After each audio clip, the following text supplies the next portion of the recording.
ಗುಬ್ಬಿ ತಾಲೂಕಿನ ಚೇಳೂರಿನಲ್ಲಿ ಸುಮಾರು 49 ಲಕ್ಷ ವೆಚ್ಚದ ಸರ್ಕಾರಿ ಪದವಿ ಪೂರ್ವ ಕಾಲೇಜಿನಲ್ಲಿ ಹೆಚ್ಚುವರಿ ಕೊಠಡಿಗೆ ಶಾಸಕ ಎಸ್.ಆರ್. ಶ್ರೀನಿವಾಸ್ ಗುದ್ದಲಿ ಪೂಜೆಯನ್ನ ನಡೆಸಿ ಮಾತನಾಡಿದರು.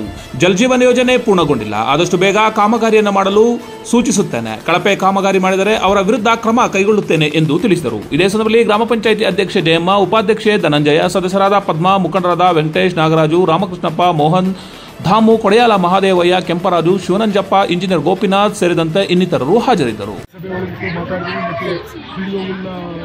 ಮೀಟಿಂಗ್ ಮಾಡಿದಂಥ ಸಂದರ್ಭದಲ್ಲೂ ಕೂಡ ಅದ್ರ ಬಗ್ಗೆ ಚರ್ಚೆ ಮಾಡಿದ್ದೀನಿ. ನಾನು 16ನೇ ತಾರೀಕು KDP ಸಭೆ ಇದೆ, 21ಕ್ಕೆ KDP ಸಭೆ ಇದೆ. ಆ ಸಭೆಯಲ್ಲಿ ಮಾತಾಡ್ತಕ್ಕಂಥದ್ದು ಮಾಡ್ತೀನಿ. ನಾನು ಆಲ್ರೆಡಿ ಅವ್ರಿಗೆ ಇನ್ಸ್ಟ್ರಕ್ಷನ್ ಕೊಟ್ಟಿದ್ದೀನಿ.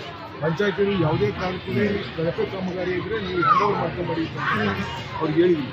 ನಮ್ಮಲ್ಲಿ ಕೆಲವು ನಿಯಮಗಳಿದ್ದಾವೆ. 3 ಅಡಿ ಕೆಳಗಡೆ ಪೈಪ್ ಹಾಕ್ಬೇಕು, ಮತ್ತು ಗುಣಮಟ್ಟದ ಪೈಪ್ ಹಾಕ್ಬೇಕು, ಮತ್ತು ಅವ್ರು ಏನು ಚರಂಡಿ ಹೊಡೆದಿರ್ತಾರೋ ಟ್ರಂಚ್ಗೆ ಕಾಂಕ್ರೀಟ್ ಫಿಲ್ ಮಾಡಬೇಕು, ಅವೆಲ್ಲವೂ ಆಮೇಲೆ ಒಳ್ಳೆ ನಲ್ಲಿ ಹಾಕಬೇಕು. ಇವೆಲ್ಲವೂ ನಾನು ಹಿಂದೆ ಮೀಟಿಂಗಲ್ಲಿ ಮಾತಾಡಿದ್ದೀನಿ. ಈಗ 21ನೇ ತಾರೀಕು ಅದ್ರ ಬಗ್ಗೆ ಎಲ್ಲೆಲ್ಲಿ ಕಳಪೆ ಕಾಮಗಾರಿಯೋ ಅವೆಲ್ಲ ಎಂಕ್ವೈರಿ ಮಾಡ್ತೀನಿ.